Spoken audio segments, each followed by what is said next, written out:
Hello, hello, hello. Welcome. It's me, the One Awareness. It's you, the people I really like to connect to on Instagram and TikTok. Hi, and Facebook. I've been enjoying connecting with people of late. It's been nice, as always, getting comments and feeling the vibe with y'all. So that's really cool. A client of mine requested I do put up some lyrics, and people have said they like when they see the lyrics, uh, and uh, and then I thought because this client of mine is pretty sensitive to sound, like she wants to read it more, and I just thought, oh, let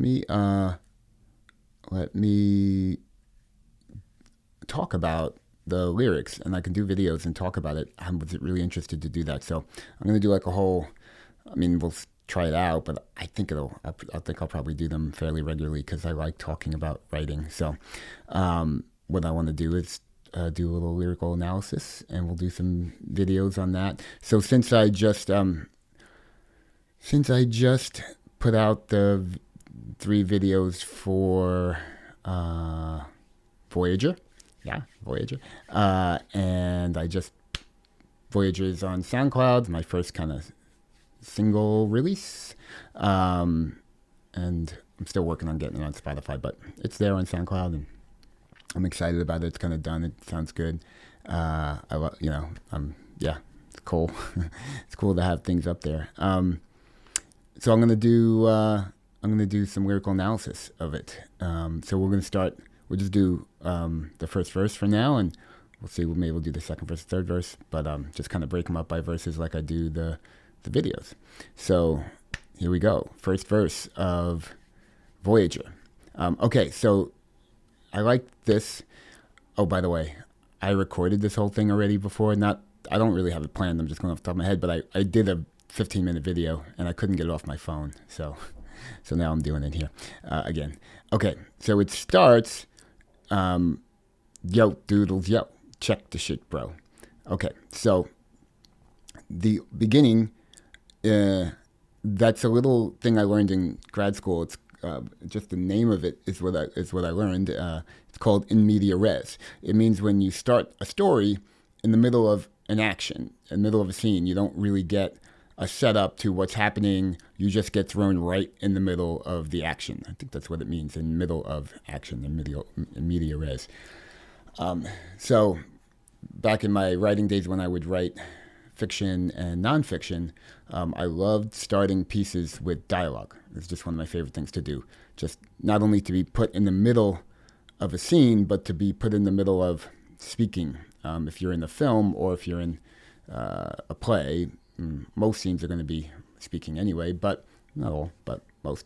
But not always the case with written stories. And it's such a great, it just so immediately brings you into a place and you get to hear people's voices. So you're like right there. So, yo, doodles, yo, check the shit, bro. Now, it's going to make your fucking head turn to purple. So, a couple things I really like here. One, okay, so just biographically, Doodles is my childhood nickname. So, this is in the middle of the scene, you're having someone come to the narrator, who is me. But the narrator coming to him and saying, yo, Doodles, yo, check the shit, bro. It's going to make your fucking head turn to purple. And he goes on to say more, but that's the start of the phrase. That's the couplet. And this is a really good childhood friend of mine, so this is going back to when I was 17 years old, true story. I was, 16, 17, going through some hard times at that time in my life. My mom had just moved to Florida, kind of unexpectedly, and suddenly she got remarried, and I moved in with my father and his second family. So it was this huge kind of thing in my life, and I was struggling with it. It was really hard living in the house. It was a whole new thing for me, and it was like a real life-changing time. And I was coming to terms with a lot of trauma that I hadn't really processed because my father had this second family.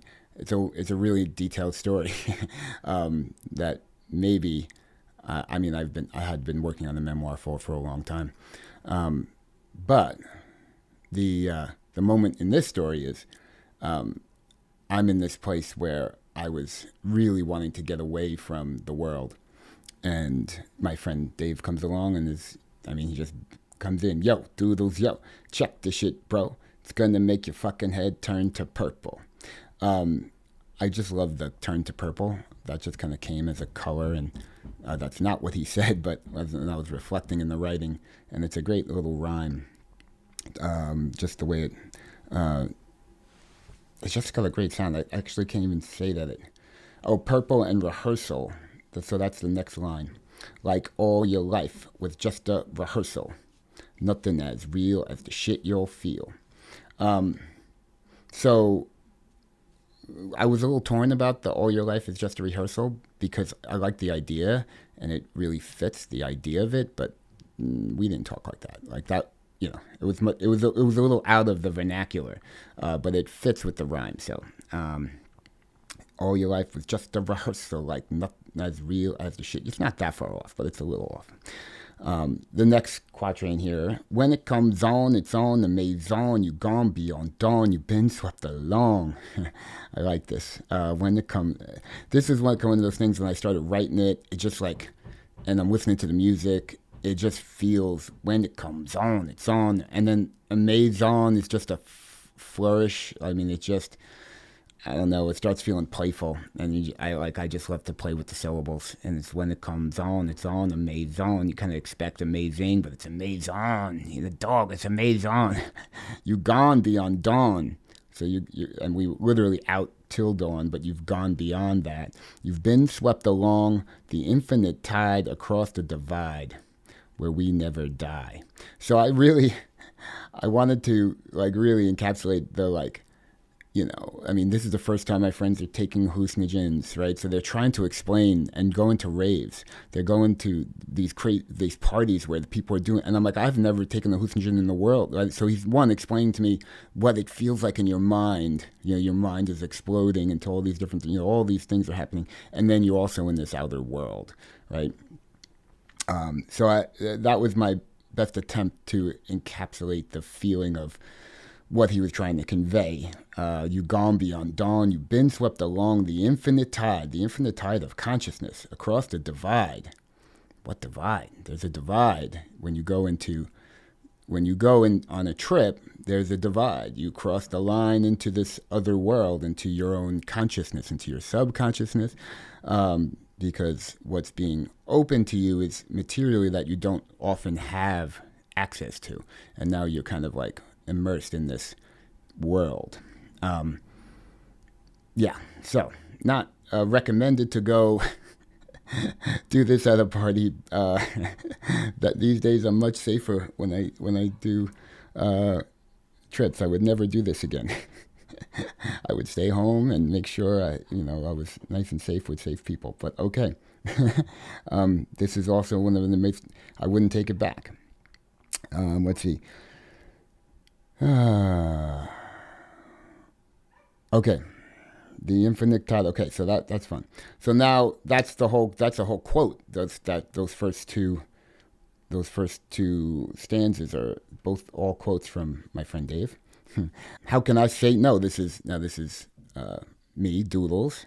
I'd love to tell another story about Doodles at some point. Maybe at the end of this. How can I say no?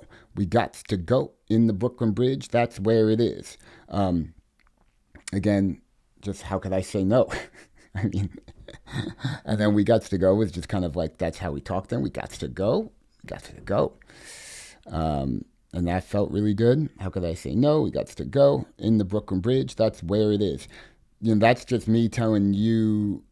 I mean, that's just a nice, simple way of putting it in the place. Now we're in the Brooklyn Bridge. That's where it is.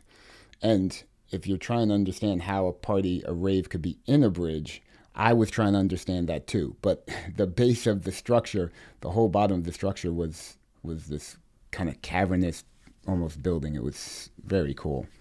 The party called Voyager. We embarked on the Voyager, I was sent with the party called Voyager. I was sent on a voyage to. I love that voyage to.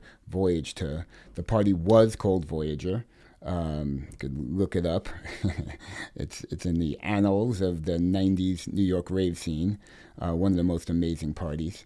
I was sent on a voyage to discover secret orders on the borders of culture. I guess Voyager, a voyage to culture, the kind of little they kind of flow together.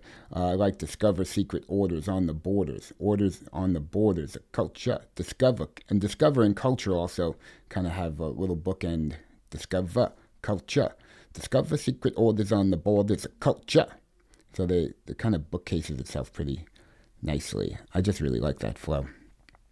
And I like the it is what we were kind of doing. It was discovering like a secret order, right? A secret way of being, a secret order, as in as a subculture, right? An order, and secret order. It was, the rave scene was underground early '90s. It was before it was even known about. It was just like these parties and. So the secret orders on the borders of culture, and that's what it felt like. It was the places around the culture that things didn't quite fit, and these people, they were kind of just the misfit toys, really, and the misfit toys kind of came together, and that was the vibe, and it was cool. It was a good time, and it was a lot of crazy times too. It was an interesting time in my life. For a couple of years, I was just going to parties and doing hallucinogens and selling drugs and living the rave lifestyle. And it kind of got me out of what was happening in my life at that time. It was an incredibly powerful period of time in my life. And I also really crashed really hard at the end of it and went pretty crazy and was on the verge of killing myself in my early 20s. Yeah. And that's what started my spiritual journey. It was after that experience that I started to look inside myself. But it was some year. The depression started here, and the suicidality started here, and then it was about 4 years later. But that's a longer story. That's a story for another song. Okay. Discover secret orders on the borders of culture. With the reek of the streets, the East River competes, because there's something funky in Brooklyn. I like this. Again, this is my first real attempt at a narrative rap song. And up until now, my songs have been more, I don't know, heady or up in they don't have they're not stories necessarily. This is the first one that's really like a story and has the time and the place, and I wanted to really stay in the time and the place, and I wanted to give you something to smell, the reek of the streets, and then put you in the place too. You don't forget, you're right by the East River, and you get the smell of New York, like the New York smell and vibe there. Just kind of the funkiness of being under the Brooklyn Bridge, and there's something funky in Brooklyn that just plays in some fun ways. Smell funky, but there's something funky going on here. Now there's a new character gets introduced. So the next line is, Joust growled, "Open your mouth, you fucking punk." And it took one tab of sunshine. It was a plan of some kind. So new character, my friend Mark Joust. Rest in peace, Mark Joust, one of my closest friends, who died and in connection to pharmaceuticals, as many of my close childhood friends have died from pharmaceuticals, and I get really fucking pissed about it. And I get emotional. But R.I.P. Joust, I love you. So here I am, Mark Joust, one of my two friends who brought me here, and this is almost a virtual quote, because we had just gotten in to the place. I changed that a little bit in the story, but we had just gotten into the rave, and I had never done any hallucinogens before, and I was, really nervous about it. And they were like, "No, you're gonna do it, And I was like, "I don't know, I'm really nervous. Maybe I'll just smoke pot. Maybe this first time, I'll just, I'll just, go in the environment, take it in, and then maybe next time." And I'm like talking all this through, and Mark is just like, "Doodles, just open your fucking mouth." And I did. And then he shoved acid in my mouth. And that was my, and then I just took it and I was like, "Oh, well, okay." And buy the ticket, take the ride. And there we go. Buy the ticket, take the ride. It's time for the time of your life. And when it gets a little sicker than your design, let go, free fall. No, it's all in your mind. So buy the ticket, take the ride is a quote from Hunter S. Thompson, who I really like. I have some interesting overlap with Hunter S. Thompson. I lived in Louisville, Kentucky for 12 years, which is the birthplace and hometown, up until the very last section of his life when he was in Colorado. But Louisville is Hunter's town. There are murals, there are billboards. It's Hunter's Louisville, and there's a lot of Hunter Thompson fanatics in Louisville too. Really interesting, incredibly interesting guy. And then when I was traveling cross country many years ago to go to graduate school in Southern California for creative writing, took like 3 weeks and drove cross country, and I happened to be in Aspen when Hunter S. Thompson, his funeral and his ashes they had a big, huge party. And I didn't know anything about it, but I just happened to be it's just outside of Aspen, I believe. I think that's where I was in Aspen. We were driving through Colorado and just started going around talking to people. And, people were like, "Yeah, there's this big party. They're shooting his ashes through a cannon." And I'm like, who, what? I mean, it was, and all these, celebrities, Johnny Depp's there and all this stuff. So we were there were a lot of people were trying to find ways to find places to go and be there, or like watch the cannon from certain places. We didn't do that, but it was a thing. It was like the whole place was like, this is what's going on right now. Yeah, buy the ticket, take the ride. So that is a Hunter S. Thompson quote, and it just really fits the vibe of it. It's kind of like you got one foot. If you put your foot out there, make sure you got the other foot following. Like, just go. Buy the ticket, take the ride. It's time for the time of your life, and when it gets a little sicker than your design, as all this did, let go, free fall. Know it's all in your mind, which it is. And then the second time around, buy the ticket, take the ride. It's time for the time of your life. And when it gets a little sicker than your design, let go, free fall. Know this all the divine. And it is as well. Oh, and, if you like this, hit the little likey thing, the little hearty thing. And please leave me a comment. I did get a little vulnerable here with y'all.